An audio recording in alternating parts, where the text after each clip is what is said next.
Thank you, Joel, and hi, Ruth. It's good to see you. Hey. And it is kind of weird, and this already tells us a little bit about coloniality and all of this, because engaging Ruth in English is so strange and Artificial. It does feel very strange, you know, and I think that's part of the reality of our world, and it's part of the reality of our community and the extended communities that we belong to. And having this conversation specifically with Ruth at a personal level is very meaningful, because it's the voice of an extended community in Latin America, which has formed me deeply, spiritually and theologically speaking, and meeting with another voice, right? The Street Psalms Network, that has also formed me theologically and spiritually deeply. So it is a conversation that it's very close to my heart, especially after, and this will give you a little bit of context, Ruth, after the meeting we had in Grand Rapids, Michigan. I don't know if you guys remember that little meeting we had 2 years ago. And we were all together, Ruth, as the Street Psalms Network. We were exploring the city of Grand Rapids through Justin Bean's eye, who happens to be a senior fellow and hub director in Grand Rapids, and it was and it ran smoothly. Like, it was a beautiful time until the last day.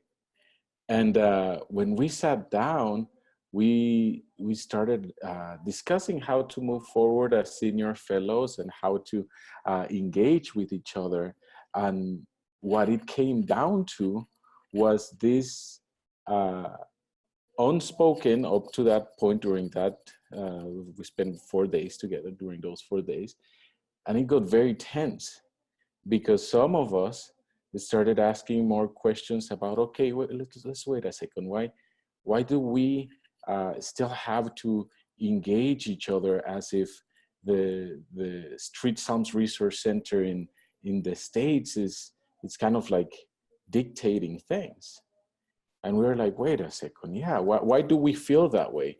And we could see the tension coming from also Van Dyke and Chris, like, wait a second, we were not doing that. Like, how? And so that led us into a very interesting conversation that took the rest of our days and of our day, and it came down to, oh, wait a second, we're still deeply collectively wounded by colonialism, by colonial ways of mission, and how we see each other, and how we relate to each other.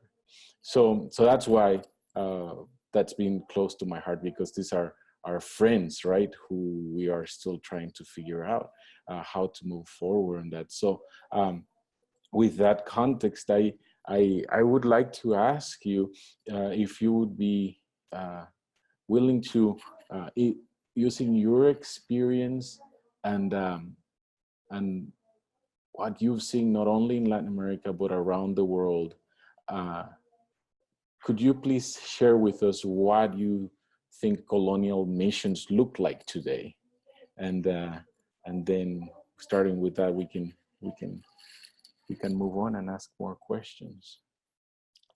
Sure. Thanks, Joel. And yes, I echo your sentiment. It's extremely artificial to speak to you in English, but and it is somewhat symbolic, isn't it? As you highlighted, the fact that obviously coming from so many different worlds, we do need something, some lingua franca, some possibility of communication, but that typically happens through the language of the most powerful, and that's almost inevitable. And I think in some ways that's a challenge we're always going to face. It happened back in under the Roman Empire with Greek and such, and that had to happen in order for people to communicate. So there is a sense in which we juggle our broken identities, are broken. The brokenness of humanity, I think, is somewhat reflected specifically in issues of language. And for those of you that don't know me, my first degree was precisely in linguistics in Argentina. And so language and how language marks the categories and opens up possibilities, but also limits, because we operate within certain expectations and categories of language that will necessarily mark our thinking, right?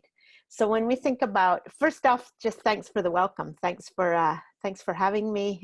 It's really particularly cool to be involved with a group that I know is not just trying to discuss ideas, but is really engaging with the challenges of context in radical seeking out faithfulness and that. So it's really a privilege to be with you and to recognize here Nestor Ravilas all the way from Philippines. Wonderful to have you, Ned, and people from around the world. Thank you for this opportunity.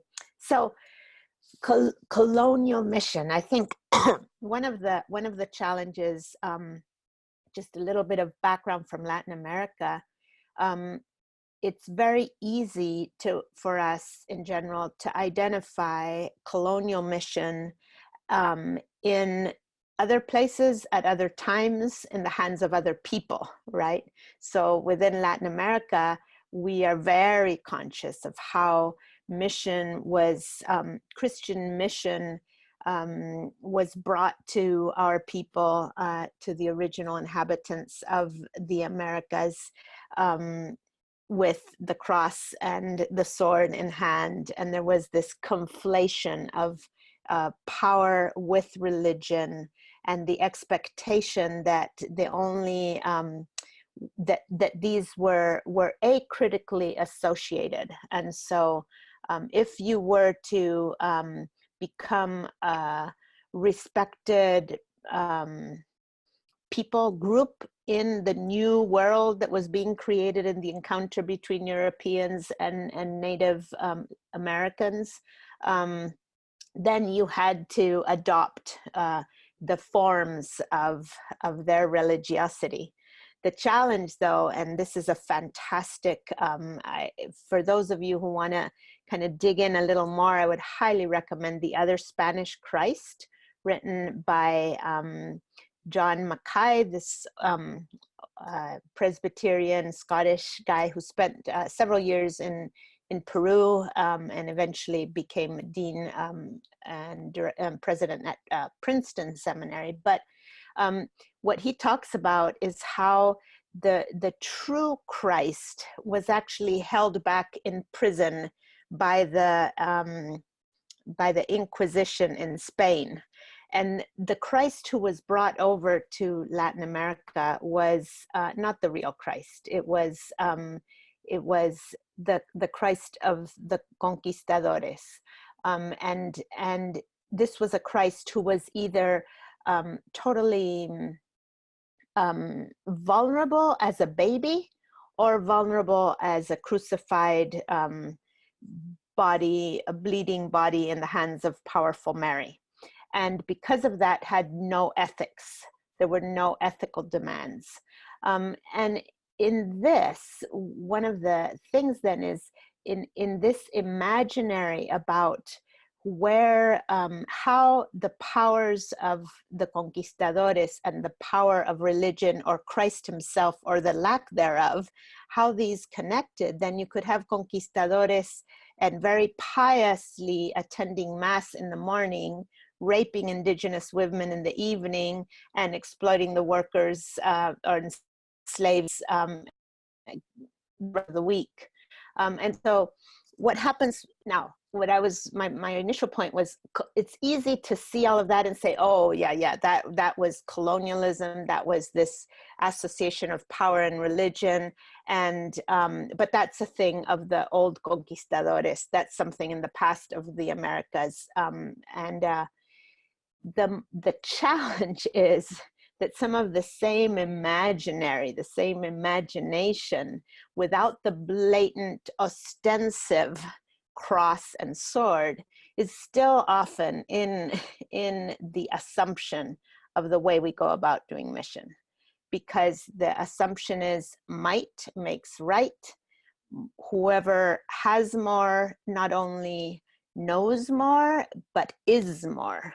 And so then the categories and the modes of operation and the values and such that are so often so subconsciously held, those obviously have a right to be brought along with the gospel to other people. And so the most difficult thing is discerning what of our value system, of our imaginary, of our categories are truly gospel inspired, are truly renewed, and which of those, sorry, I'm getting a cup of coffee, thank you, and which of those are actually much more due to our embeddedness in our particular culture and in this acritical association of culture with power. And so how do we see that? What expressions does colonial mission take? I mean, I think that was another of the questions you kind of were posing, right? Do you want to ask it more deeply, or shall I just keep going, Joel? Keep going. Yes, you're on a roll, so. Thanks. Yeah, so I think one of the typical more visible ways in which this can be expressed is we have a very nice mission agency of any sort. It can be in international development or in theological education or whatever. And of course, there's all the good intent to serve and to make resources available to those that supposedly don't have them. But the challenge is, who sets the agenda? What priorities are set in the engagement across these cultural bounds, religious, geographical, whatever the bounds that are being crossed, and how sometimes these invisible categories and expectations and assumptions color the way we engage. And so we figure in the same way as probably the very conquistadores that we might so easily criticize, more subtly are imposing, and there's this acritical association of culture with it, setting agendas, setting priorities. What should the local agency or partner or church or somebody focus on? Who sets that agenda?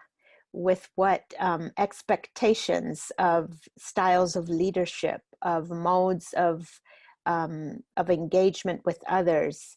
How much do some of even our planning formats and some of these things, we have the right way because we've known it, we've done it for decades or centuries, and so obviously the best way is for you other, to come and do it my way. And of course we can say, oh, that's very organized, that helps plan things, that helps for budgeting, it helps for, and subtly, sometimes without much awareness, we're imposing grids, categories, expectations, even language to others, right? Yeah, I'd love to. Thanks, Joel, asking for questions. I'm not I much prefer further interaction than just me spouting off here. Sorry, I was muted there. Mm-hmm. Thank you, Ruth, for this, I would say, prickly introduction to the to the topic, because I don't think there's another way to get into it, right? But just jumping into some of this. Whoa. And please, if before I ask another question, please, if you have any questions, post them on the chat box, and then we'll be sorting them through and see where they can fit best, so we can have a fluid conversation. You know how this medium is, so that's a way we can use to have it a little bit more ordenado, put together. So in thinking about this questions, Ruth, and who sets the agenda, why do they set the agenda, and how do we come to accept many times these agendas, right, that are in many cases brought into our context? How, in your experience, do we then form a community and true transparent incarnational relationships in the midst of that? You know, we tend to, I would say, not even understand, but try to grasp to understand what colonialism has done and what it looks like, and we may have a little bit of an idea, but when the rubber hits the road, I mean, in many cases, our temptation, especially from those who come from the former colonies in many cases, and now the neo-colonies in most of our cases, tend to default in our relationships. And I mean not just like programmatically speaking, you know, but if I'm a good friend with Nick, let's say, I tend to, even at a friendship level, even default to what he may think and what he might have as an idea, or just because, you know, he comes from the United States, and because he's a white male, and because he knows more than I do. But so how can we be invited by the Spirit, and or how do we listen to the invitation of the Spirit of forming community within this reality? Yeah, so it's a lifelong, how does God actually restore everything that's broken, right? I mean, some of it is beyond our initiative, and I think that's maybe a starting point. Is we need to recognize that the only true reconciler, the only one that can really set things right, is God's Spirit working, and thanks to God's choice to involve God's self in the world through Jesus Christ and his reconciling work. So in a sense, and it may sound like a cop-out, but I don't think it is, because there's this recognition that we cannot mend it all, right? And so within that framework, how can we recast relationships, recast belonging, so that we are reflecting more, giving evidence of Christ's reconciling work in the nitty-gritty of interpersonal, intercultural, international relations. I think one of the issues is this assumption that power of any sort dictates whoever has more knows more. And as if knowledge were only one-dimensional. There's only one way of knowing, one way of communicating communicating knowledge, and it has to do with these certain, and anybody who's in academia, you have to submit to, these are the standards, these are the ways, this is the way knowledge is generated, this is the way knowledge is communicated, this is the way knowledge is shared. And the reality, I think, as we recognize the giftedness of all people and the dignity of all cultures, then we recognize the multiplicity of modes of knowing, different modes of different ways of perceiving reality, of processing it, of making meaning. And unless we recognize that kind of deeper, sometimes hidden value system, where we think of certain knowledge is more proper, it's more prestigious, it's more accepted, then until we kind of start parsing out some of that, maybe we need to learn to know differently by engaging with people that are across these things, just honestly saying, yeah, that's how you see it, that's what you've brought, but how about this? And maybe there are other ways of looking at this very same thing. I think in order for that to happen, I have a little story of our kids. When we had all our kids at home, we have 6 of them, and we would have a family devotion after dinner in the evening, and one of the kids would read this passage, and we would ask questions about it and have a little conversation around it. And we have, with 6 kids, you obviously have all these different personalities. And there were a couple of them who tended to have they always had something to say. And there were others who tended to be quiet. And so we had to institute this rule where we said, nobody can have more than 2 comments until everybody has had a chance to have 2 comments. And so one of our daughters was like, well, why? I mean, I'm not telling them they can't speak. I'm not shutting them down. And the point was, some needed more time, some needed more space, some needed a different rhythm. And it wasn't that she was intentionally trying to shut them down, but by filling up the space with her ideas, she was not allowing theirs to come forth.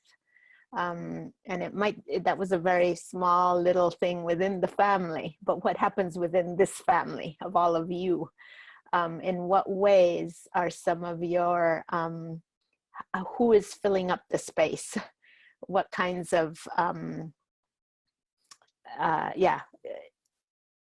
what knowledge is brought into that, just by the sheer fact that there is a historical imbalance of power, and there is a historical trajectory of mission from the ones that know to those that don't know, supposedly, right? I'm trying to see this comment here, Mike.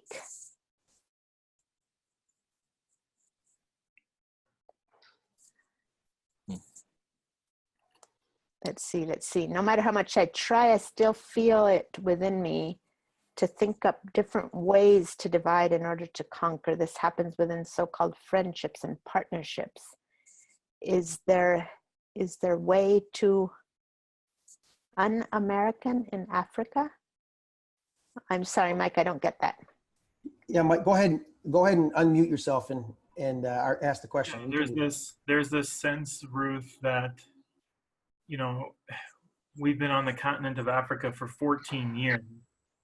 And no matter how long we're here, I can still feel it in different ways. In meetings, when it comes time to actually sign a paper, for example, of a partnership agreement, all of it seems to be so American, so a way of dividing. So we talk about unlearning, but how does a person, especially a white male,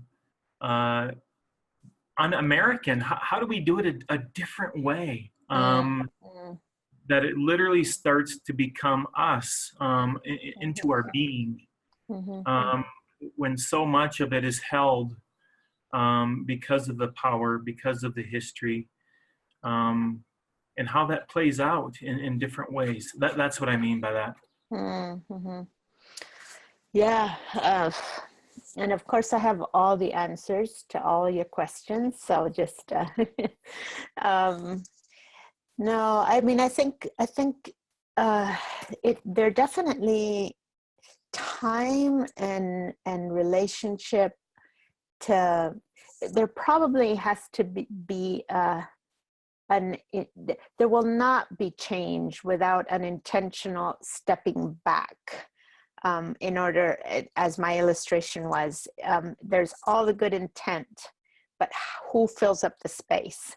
And who is expected to fill up the space? It's not only the U.S. American or the Brit, or who is necessarily choosing to impose, but the trajectory is so, the rut is so deep in everybody's imaginary, in the people receiving also. There is that expectation. You're the gringo, you're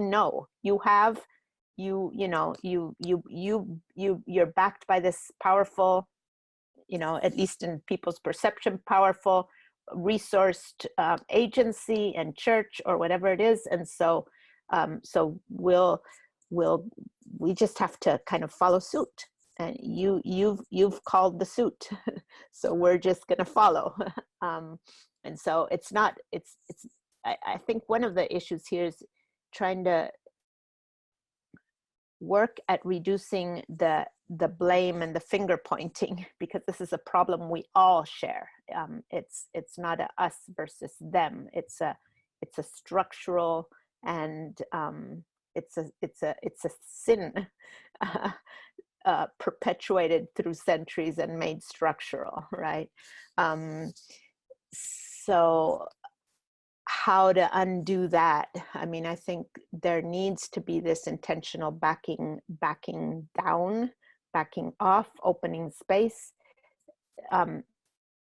choosing not to opine, choosing not to, so that there is space for others. And maybe some of these conversations have to be held.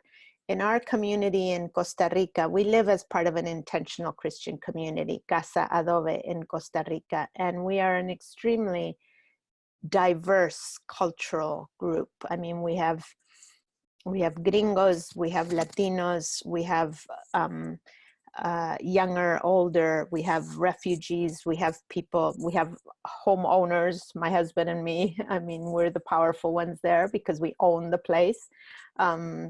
And so having some of it just demands explicit conversation. What does it mean? And then working at reversing. So a very concrete example for us in this process is, yes, we own the home, but we are working towards a limited liability corporation where we can start doing shares so that people can own also. That's an economic choice to reverse some of the power imbalance. But then culturally, we've been rotating leadership of the community, so that month by month, somebody different is working at fulfilling some of the expectations that we have set together. But everybody will bring in their style and their way of carrying out the shared goals that we have set together as a community. And so it demands, I think, just this humility that we need to change, that we cannot change ourselves, and we need to call on God's intervention and grace in it. But then this intentional kind of stepping back and propping up, so that we can begin to equalize. Yeah. There's a quote that Van Dyke put there from the video, Ruth, that I think it's it's quite powerful, and I want to read it in case people don't have it in front of them. But Uh-huh. the quote says, "Colonialism has many faces, but they are all products of the incestuous marriage between power, pride, and prejudice, spiced up with a generous dose of racism and self-interest, and propagated and perpetuated through official stories." How could you expand on that, and maybe share with us a little bit of how you've seen it in Christian mission agencies, organizations, espérame un momento, mi amor, organizations with good intentions and so on? Yeah. I mean, maybe I'll start with the end, talking about official stories. You know, it's so much of, again, of our mode of operation is embedded in the stories we see ourselves as actors in. Some of you might have read Newbigin. I love his work on just and so many others on story, and how the plot that we see ourselves embedded in can free or bind our imagination about what is possible. And so I think just the official story today, with the power of the market and unending growth and the expectation that there are developed countries and people groups, and they're underdeveloped and developing, and that whole plot of development is also kind of embedded in our psyche. That's one of the official stories, is we're moving towards this. And I confess that I even, in some ways, the myth of human progress, I think, is another official story that I find I have been I had believed it. I believed that we could make things, that we as humanity were making things better by science, technology, communication, democracy. All these means were really progress. And when you look at the world today, you look at the reality of incredible inequity, of violence, and such, just, I mean, we don't even need to name it all. We know what we're talking about. You say, what? Progress? Right? Now that is an official story I bought into, and I'm needing to undo, to parse out. Within that official story, and I think this is the globalized market one, this idea that everything is bought and sold, everything is susceptible of being bought and sold. Stuff, but also people and ideas and values. Everything is up for sale. That's another official story that then marks even the way we carry out Christian ministry, because you can partner so that I will deliver this, and you know the market exchange. I'll deliver if you do your part. How do we tailor our partnerships in a way that is not susceptible to the market story, to the official story of the globalized capitalism? That's a question, right? And then this issue of racism and self-interest, again, it's money makes people more, whiteness makes people more.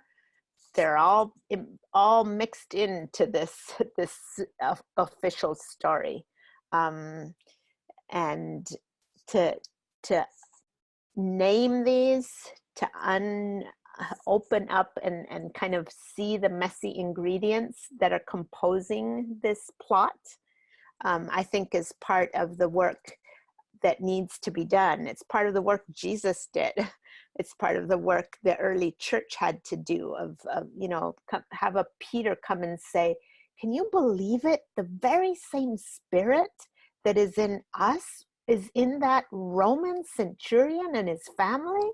I mean, there was all this cultural, racist, ethnocentric prejudice, and to admit that the same spirit was at work in the other was revolutionary. And I think that's part of the revolution we are called to be a part of. Yeah. Ruth, this is Chris. Chris. I just came off of 3 weeks away. The first week was kind of a silent retreat, and that was way better than I thought it was going to be. Normally, I call them the jackals come out when I get quiet, and they were they weren't so loud this time. It was wonderful. And then I went into 2 weeks of just kind of rest and trying to unplug. And of course, you know, you can only unplug so much. I mean, this network and all of the issues were ever present, whether I was fishing or hanging out with the family or having a glass of wine or a beer or whatever. It was never very far away. So it's not like I fully unplugged. And then this is the first meeting back after, and now I kind of remember why I was maybe hoping for another 3 or 4 weeks of vacation of like, how in the world do we re-enter this, right? This stuff I was trying to get away from. And as you so beautifully but painfully articulated, you don't get to get away from this. And I just want to like buy another 3 weeks of like, I don't know that I'm like, if this is one of those sort of so deeply rooted invisible realities that we're trying to make visible, you know, how do you do that? And you're giving us some tools to do that. But I guess in light of that, and maybe this is now just kind of Chris counseling time, and if so, you can push it off to the side and we can deal with this later. But we're talking about like, and I'll just use your notion of the story. The temptation that I find is like, oh, okay, well then I'm gonna try and extricate myself from that story, and talk about it as though I'm not part of it, and I'm gonna try and sort of kind of like remove myself from that story, and speak as though I'm different or other, and we're working towards some other end. When in fact, what you're describing is we're all caught up in this story, both victim and victimizer, both oppressor and oppressed. We're all part of this. So how do we transform a story, not from outside of it, but from within it? And let me get a little more sort of specific. How do we, who work within organizations, who come out of colonial legacies, which is to say, all of us here. And how do you specifically, if you could talk personally, how do you deal with that tension?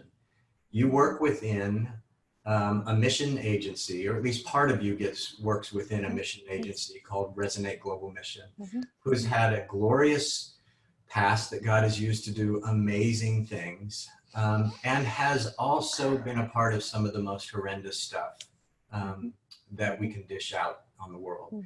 How do you live in that tension and stay within an organization that has done so much good and so much harm? How do you transform a story from within the story as a character within it? Does that make sense? Yeah. I mean, there's a lot packed in there.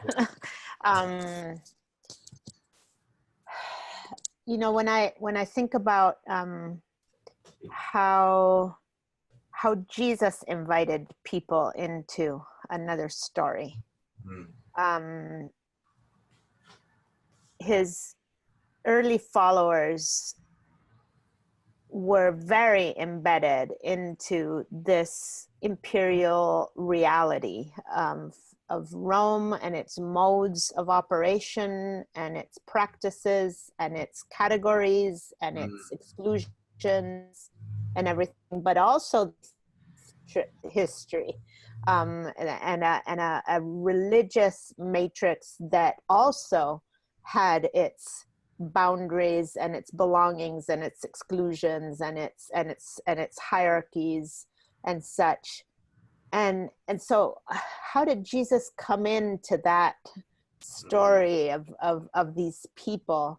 What strikes me is how he was recasting, but from within their story, right? I mean, he said, I didn't come to annul the law. I came to live into it, but out of a different matrix, out of a different core motivation, out of with a different posture, not as if these religious expectations are going to get me to the right place, but actually they are the bare minimum, and I need to transcend and live into their real spirit.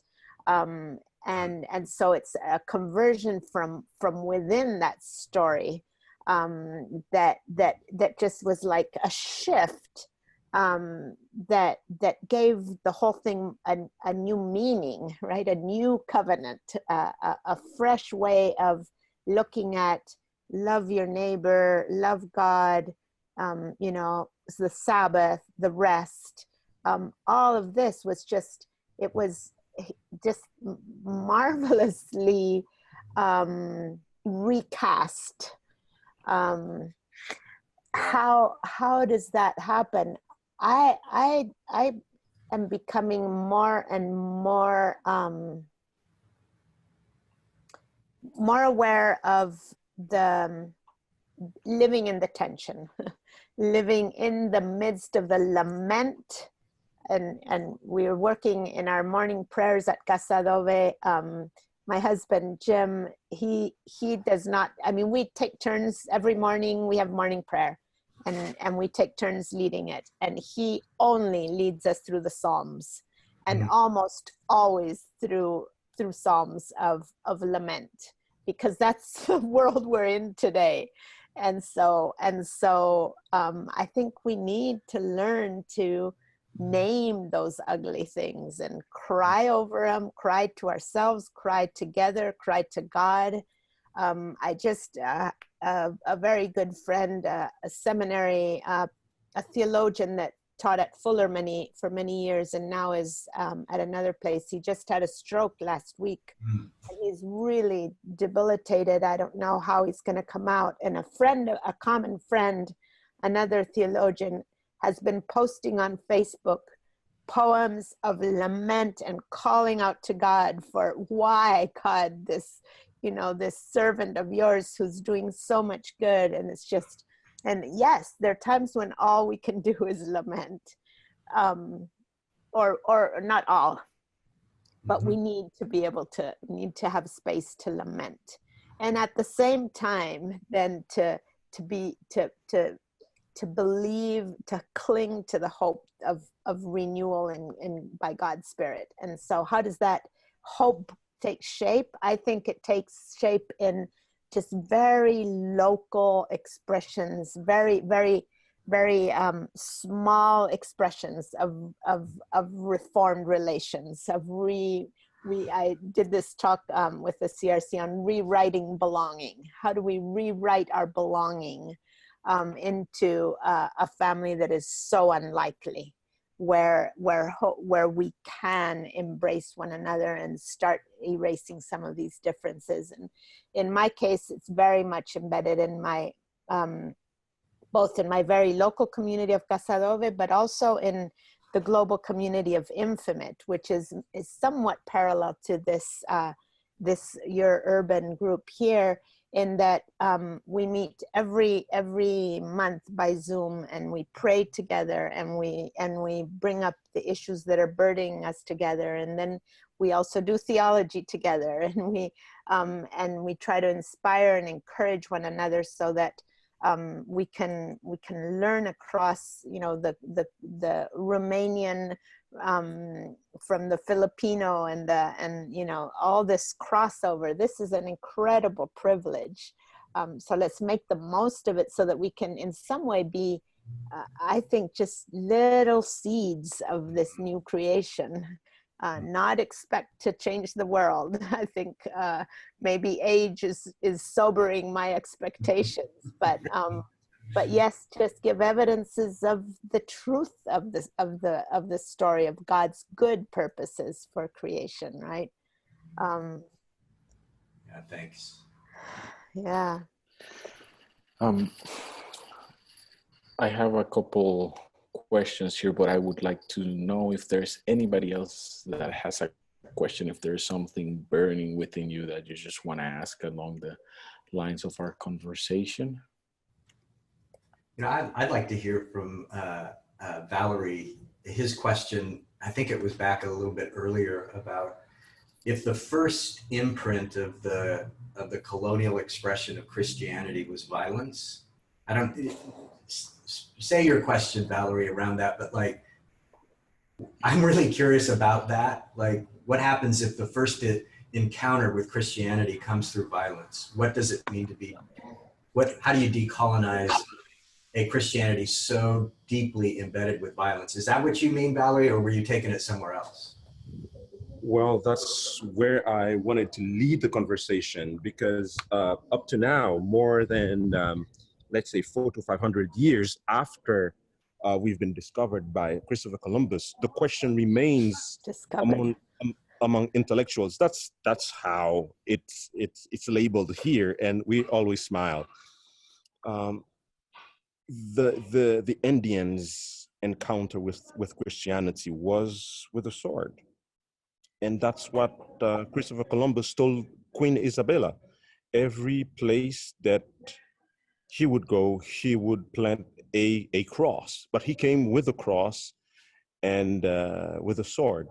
The same thing went around when the French came, and it was harsher because the priests told the slaves that they were not human beings. So now whenever we evangelicals are bringing out the gospel, especially among intellectuals, they are reluctant because they're saying this is what Christianity did to our nation, to us as a people. So it was well crafted when you have Christianity with political power crushing a country's spirit. And evangelicals really cannot articulate it well because we've gotten our gospel from North white American missionaries who didn't touch about that. And the next tendency would be to put that aside and then try to push the gospel forward without wanting to touch those particular, those aspects that are crucial to freedom.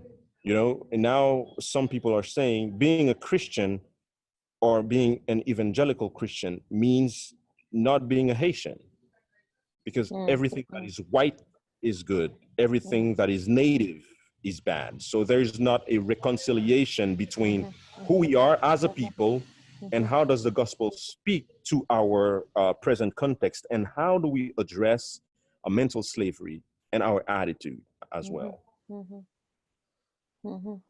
Yeah, so I mean, I think along... Lastly, the relationships, the healthy relationship that needs to be built between, as you mentioned, agencies and churches. How do you develop those healthy conversations? Again, 10 questions built into one expression. And really, thank you, Valerie. I mean, I think along with lament, we need to learn to confess, right? We need to, it's a dimension of lament is that confession. At the same time, I think we also need to be aware of the breadth of history and of the impact of Christianity on particular contexts and cultures, because yes, the most predominant expression of Catholicism in the first centuries of the Americas was the conquistador mode, but there were also beautiful expressions of resistance and alternative story living on the part of others, of other Christians. And so I think as we engage, for example, you're engaging with intellectuals on the history of this, it is worth highlighting, bringing out those examples. And often they're hidden because the extremes need each other, right? And so in a way, polarizing things on the part of kind of more liberal, progressive intellectuals and saying all of Christianity has had this negative impact, it's also a lie. It's as much of a lie as the other side, right? But we like nourishing extremes and polarizations, because then we can justify our extremism. And so if we can let down some of those and bring out the diversity of the story, there is, I mean, I've walked through the history of mission, and you look at the first century with the Spanish conquistadores and the others who are saying, hey, stop, this is not the gospel, this is, and they were living out alternatives like Casas and others. And then you go to the British Empire and their expansion and commercial impositions. But then you also have people saying, no, we need to educate people and open up opportunity. And that was also because of their faith. And so if you go through the centuries, the story is not one-sided, the story is diverse. And so it would suit us to uncover the diversity of the story. And then but at the same time, be willing to acknowledge, confess, recognize the ambiguities and the contradictions. But then I think as we try to recast our own story, looking at the trajectory of resistance and of a much more faithful embodiment of the gospel, and saying, yeah, this is the strand I want to embed into. What were their practices? What helped them resist in the midst of those powers that be? And having those honest conversations could be very generative, even with these progressive intellectuals, right? And in the development world, in economics and such today, there's ever more recognition of the power of faith for resilience in communities, for cohesion in communities and such. So there is that dimension too to plug into. But then also I think the other is humility. How do we recognize God's action outside of the bounds of our neatly designed silos and traditions and denominations and such? There's a group in Latin America now of young people where I'm accompanying, among others, that is identifying as indigenous memory and memoria indígena. They're young indigenous Christians from many different people groups, from the Kuna Nation and Quechuas and Aymaras, and from all around Latin America, or misnomered Latin America, because it is not just Latin, it is also Black, it is also indigenous. So I'm even shying away from using that term and prefer the term Abya Yala, which is a Kuna term that describes the land that we all share.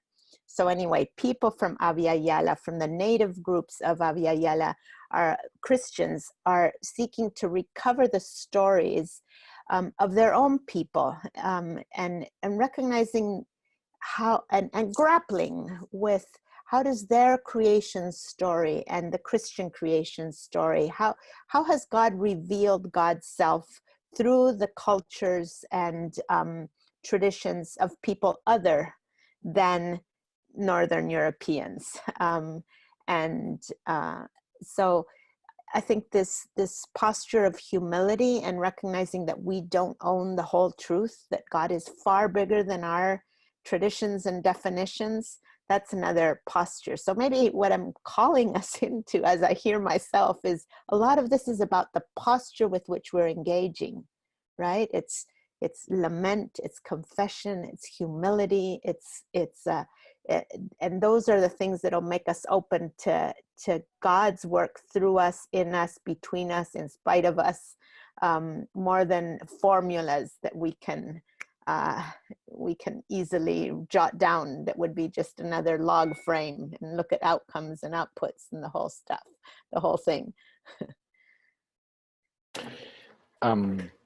Thank you, Ruth, and thank you, Valerie, for your question. I think it was a good way of making things contextually concrete.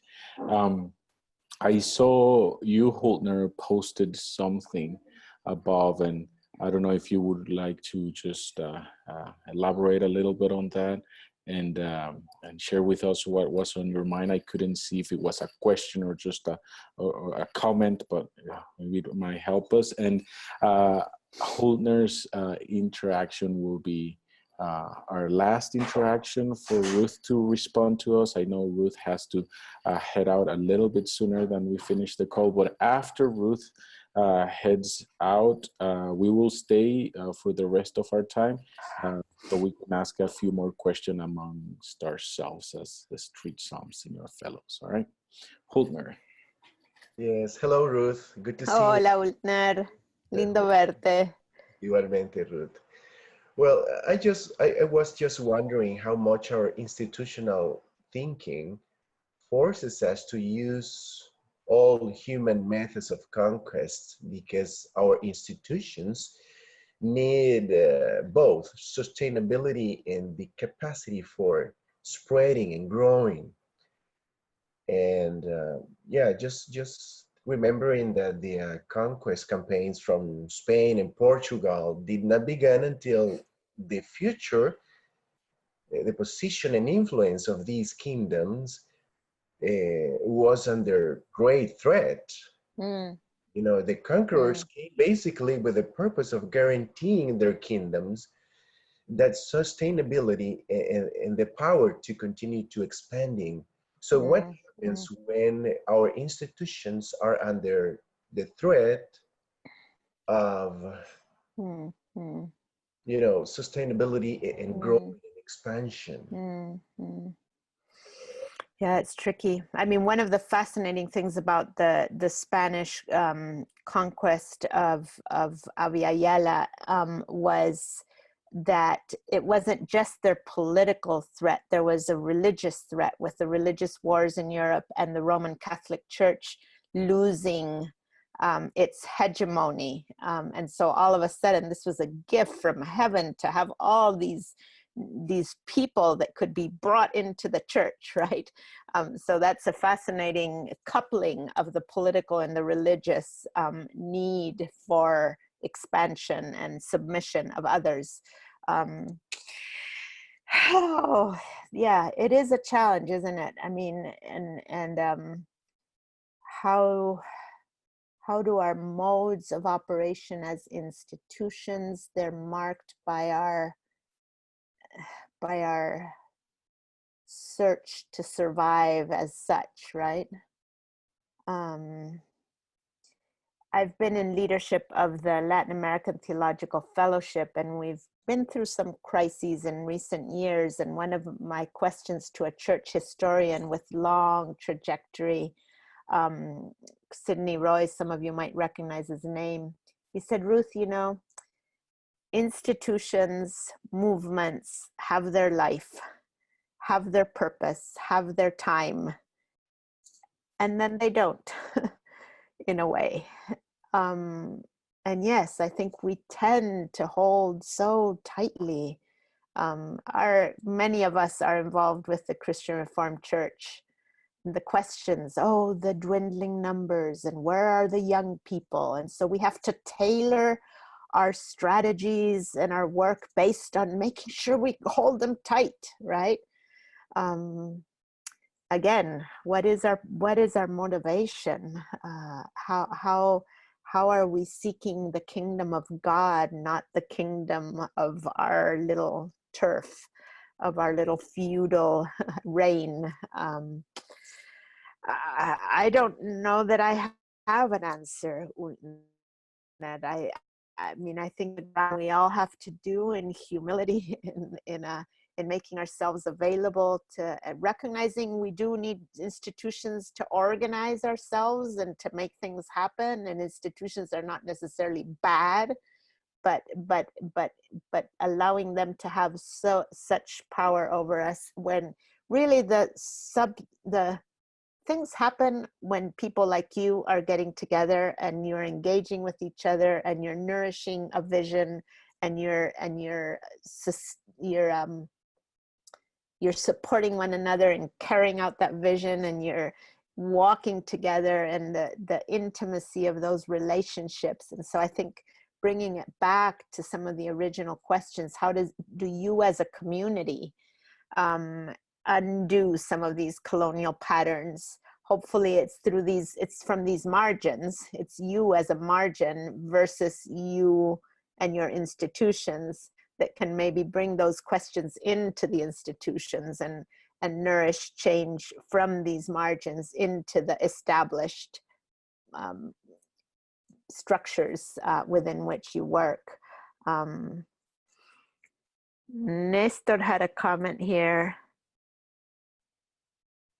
And I do have a couple more minutes, Joel. Let's see, what is this question, Nestor? Capitalism has its way to mutate and transform to stay undetected. A kind of talent we Christians are lacking. I think a few words is not enough to expose and challenge the true power that is in control now of all human institutions, and a force that is so capable to accelerate human desires that will unfortunately shove us to subjugation without applying any form of violence or force. Yeah, violence takes many shapes, right? We don't need a sword to be violent, or a gun these days. What's happening in this country, violence can be exerted through other much more subtle, less visible modes. But I think that's something one of the programs we're a part of in Central America is this cohort. It's young people from North America and South America and Central America, living, ministering, learning, serving together. And this one young Nicaraguan woman said to me, Ruth, I never believed I could have a gringo as a friend. By living together, sharing their struggles, serving together in the context of a broader community. And her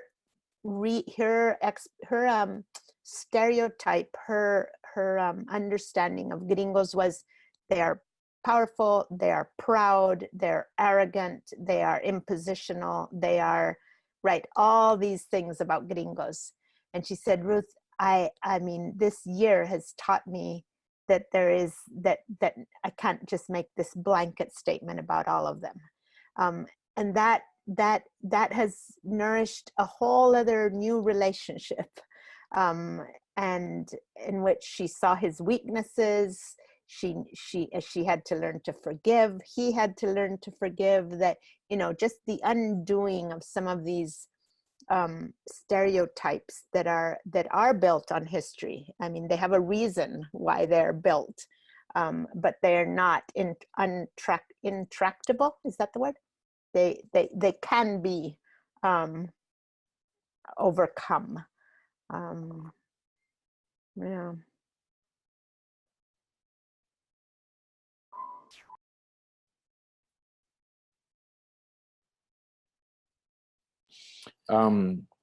Thank you, Ruth, for addressing Nestor comments, and I do think that violence changes its ways and and it becomes hidden in many ways, especially in the way that we work and interact with each other, especially I would say in mission and all of our engagement with marginalized communities, the poor, the vulnerable, and in many ways, sometimes we end up inflicting more violence on top of the people that we claim to help. And I just want to say thank you for your time. Thank you for helping us think as a community. And I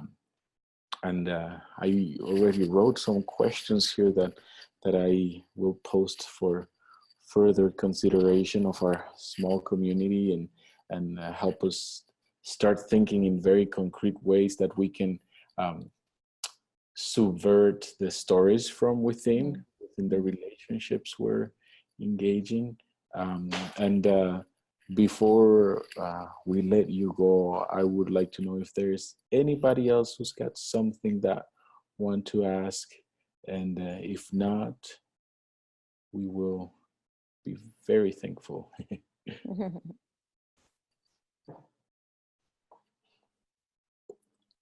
Well, so then maybe just thanks for welcoming me. I really, really value each of you, those I know, and I'm sure the rest are reflective of similar concerns and interests, and celebrating the fact that you are sticking with this and sticking together and grappling with these things. That's wonderful. And would you mind if I prayed for you? That'll be great. Lord, we recognize we are broken beings. We are far from the people that you created us to be, and our relationships at all levels are so marred by accumulated millennia of injustice and violence, and we are in the midst of that, and yet you have called us out of darkness into light through your Son, and you have begun to fashion a new humanity. And we don't know exactly what that looks like, but we do celebrate the fact that it doesn't depend exclusively on us, that this is your work, that you want to make us into people who reflect the values of your good reign, of your good creation. So as this community grapples with these things, with sisters and brothers from across the world, I pray that you will encourage them, that you will give them evidences of your work that will nourish hope, and that together they can recognize themselves as part of your story of goodness, and not the prevalent story of violence and impositional power and colonialism. Lord, I pray for each of them as they embed and continue their work in their particular contexts, with contexts of so much beauty and so much pain. Just make your presence known to them, I pray. Amen. And great. Thank you so much, Ruth. Thank you all, and warm greetings, cariño, saludos. We'll be in touch at some point. Thank you so much. Okay. Thank you, Ruth. So, Joel, you had we got about what, 10 minutes? Yeah, for our 90-minute. We don't have to fill it, but it seems like it might be wise to just take a couple minutes maybe, and to debrief. You said you had a couple questions maybe that surfaced for you that maybe you'd want to offer up to us as a community. Yeah, so made me think a lot. Ruth made me think a lot about a few. Gracias, mi amor. A few things, and there are three questions that came to mind. Maybe we don't need to respond them, but maybe we can start thinking together. One is within our community. with the colonial history that the U.S. has in all of our countries, even all the way to the other side, you know, like the South Africa and the Philippines, what does practicing justice look like among ourselves? I don't have an answer for that.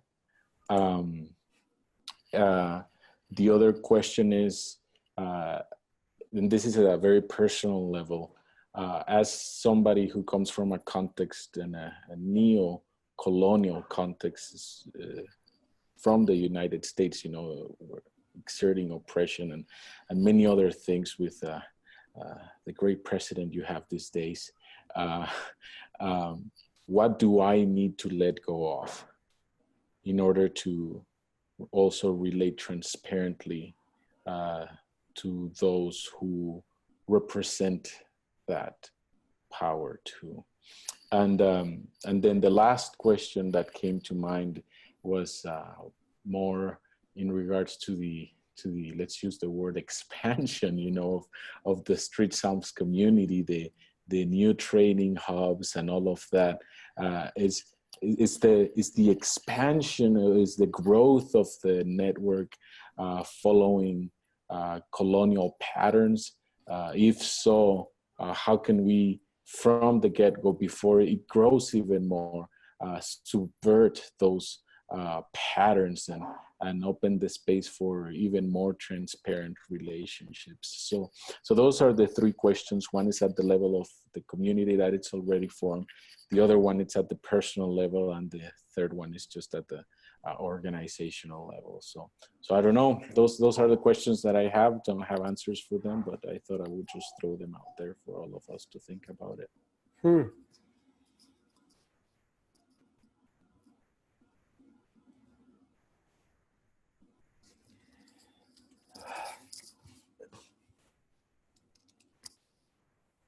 Yeah, I know for me, you know, similar to, I think the wisdom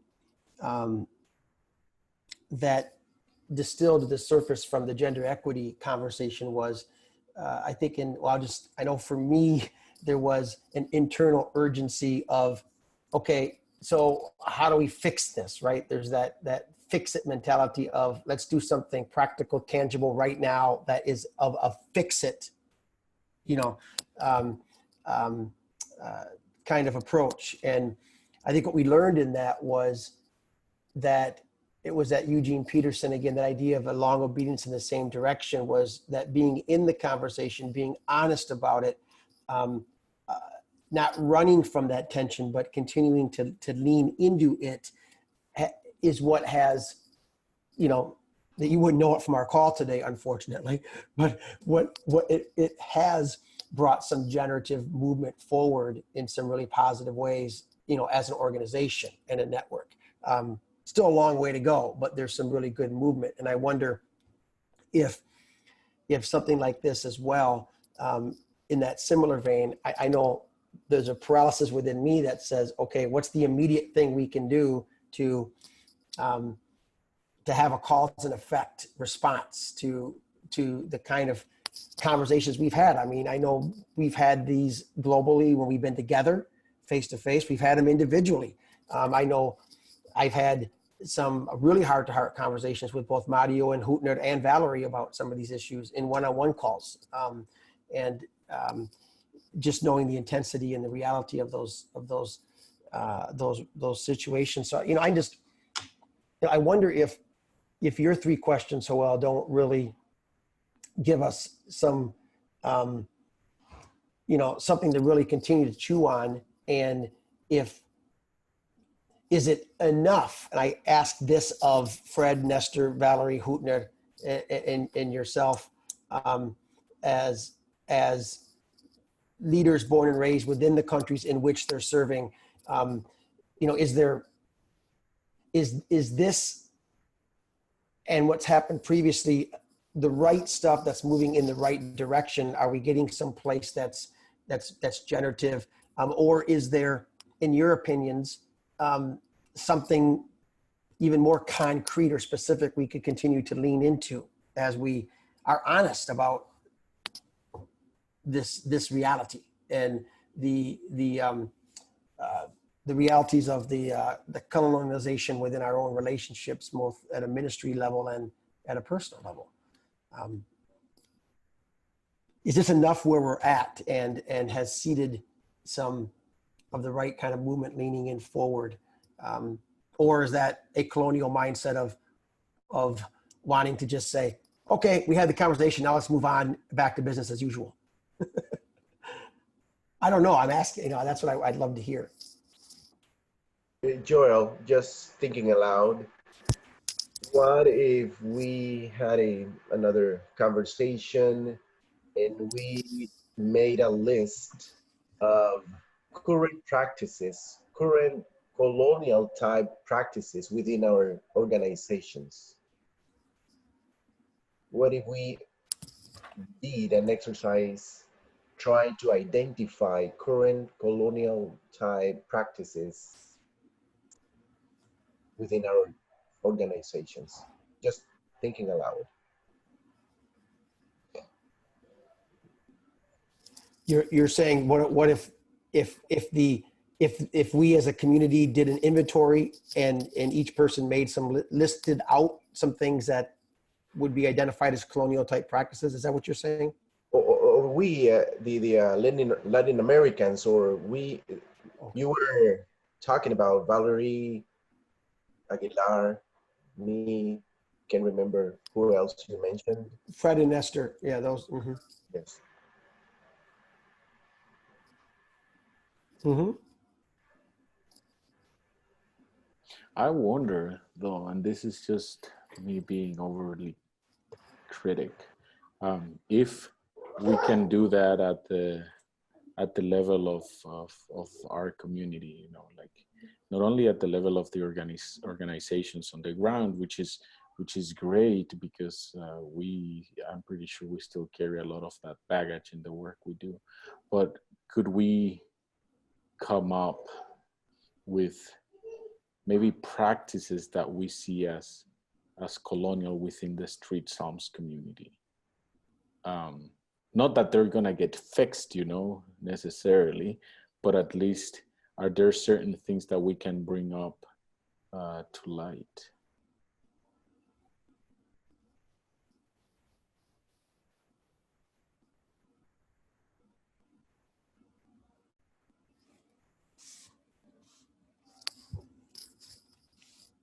Nestor commented on the chat. He says, the problem is really overwhelming, but we have to move on, grappling and struggling all possible way out of this. Overwhelming, he said.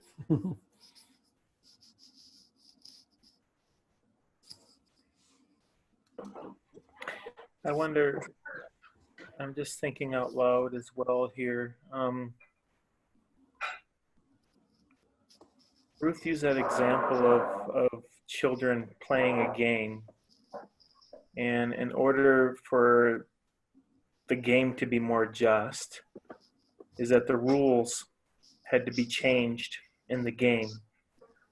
And I'm wondering about that. Are there ways that we are operating even, now that we really need to, in order to walk that long road of obedience in the same direction, do we have to almost have like a diagnostic of asking ourselves, what rules do we need to change? Because otherwise, there's going to be no healing. It's not going to be stepping toward justice. I don't have the answer, but I'm just thinking out loud with us.